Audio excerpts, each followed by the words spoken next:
একটি বস্তায় কিছু চিনি এবং হিরে একসাথে ছিল। একটি পিঁপড়ের দল এলো, এসে তারা চিনিকে পরম যত্নে গ্রহণ করলো। তারা হিরেকে ছুঁয়েও দেখলো না। তাহলে কি হীরের খারাপ লাগা উচিত? এমনও কি ভাবা উচিত যে আমার কোনো ভ্যালুই নেই? তবে কি হীরের চিনি হবার চেষ্টা করা উচিত? কখনোই না। পিঁপড়ে ওরা তো চিনিকেই প্রাধান্য দেবে।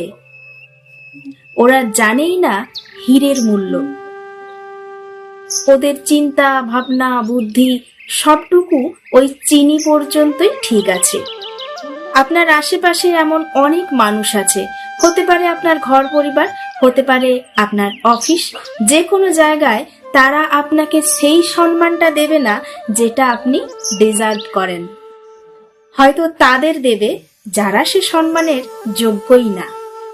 এই জন্য হতাশ হওয়ার বা সেলফ ডাউট হওয়ার কোনো প্রয়োজন নেই। চিন্তা করবেন না, এরা সেই লোক যারা আপনাকে বোঝার চেষ্টাই করে না। এরা আসলে ওই পিঁপড়ের দলেরই মানুষ।